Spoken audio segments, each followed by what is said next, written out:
three. Won't go.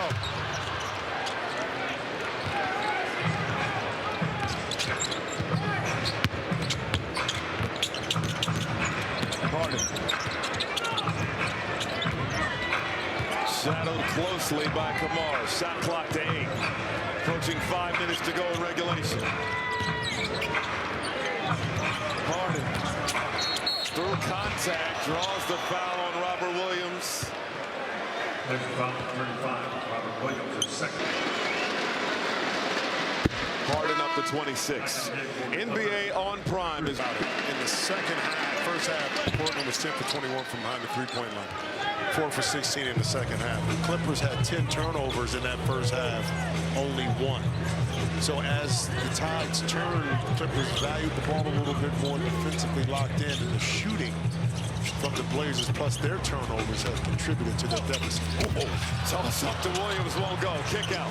Kamara penetrating, flips it up, no, tipped up and off. Harden, the rebound for the Clippers. We asked Ty Lue before the game, what's been the issues with the turnovers this season? He said, man, it's been an issue for 3 years. No, but it has been. And it's the careless, nonchalant, live ball turnovers that have cost this Clippers team. Completely different team when they take care of the rock. Harden, too strong. Rebound is grabbed by Sharp. Time running out on Portland. 4:10 to go. Sharp getting busy. And there's still a lid on the rim.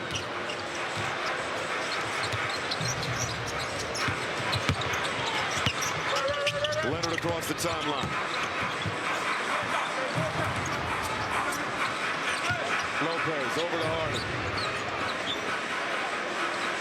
Harden to Lopez. 9 3-pointers tonight. Little step back. Lopez, no. Long rebound snagged by Miller. They get the offensive board. Leonard, swish. Ty Lue called the timeout. Oops. Jim, you go for a player. I know.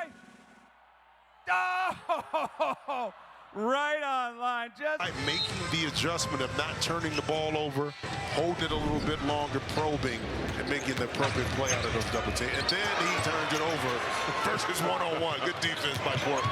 Avdia with the flush.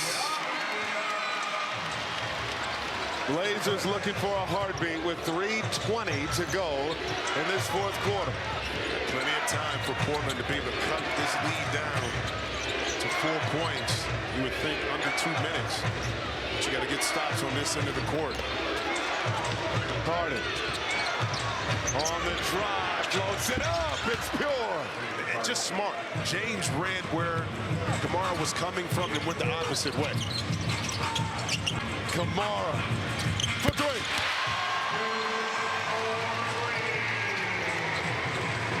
Clippers 107, Blazers 96.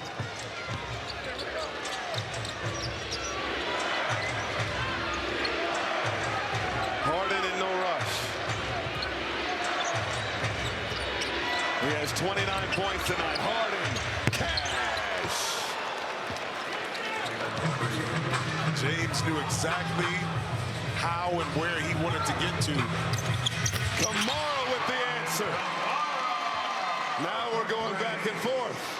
But that favors the Clippers. You know, if you're Portland, you got to get stops. You can't trade baskets and expect to get back in this game and give yourself a chance to win. Done. The runner left it short. He had Lopez in the corner. Here comes Avdia. Hit the turbo button. Lost it out of bounds. And it's off of Avdia, out of bounds. On Clippers, 110 points. They've been special. Sanders will give it up to Harden on the logo. Clippers eyeing their 3rd win in a row. Leonard, bullseye, right in front of his bench. Backbreaker. Avdia downhill, lays it up and in. He has 29. Leonard in a crowd, picks up the dribble. Skip pass over to Sanders. Leonard. Foul. And he will go to the line from behind the three-point line. 18 for Leonard in the second half. He just stays automatic at the line. When he gonna say nothing, I was gonna let it roll. I'm leaving that one alone. Pavdia attacking, can't hit the layup. Leonard the board. He said 52 free throws in a row, by the way. Leonard, to the rack, stuffs it. Under a minute to go now. 117-101. Love good. Clippers going to get their 9th win of the season. A lot of basketball left to be played this season. 3 in a row. And again, the bottom half of the Western Conference still has some jiggle room to move. And that's what you got to look at. I think that's what Ty Lue looked at when he's estimating this is a disappointing loss. It's 3 in a row. Yep. You figure you're playing with house money with regards to not with the calf injury. He's missing his 19th straight game. Scoot Henderson. Wesley, no Scoot Henderson. And it affects your rotations and how your bench operates. So now you're asking kind of your bench players or rotational players to log more margin of error is a lot less. Let's say a Houston Rockets or OKC. They can absorb an injury or two and still kind of keep moving along. Clippers enter tonight 3.5 games behind the Blazers, who are currently in that 10th and final play-in spot. This one will count double. They'll go 2-0 against the Blazers this season. As the Clippers take the violation. 13.5 to go on the game clock. Again, Clippers are going to improve to 9-21 on the season. An abysmal start, but showing some signs of life here in late December. Blazers dribble out the clock, and the Clippers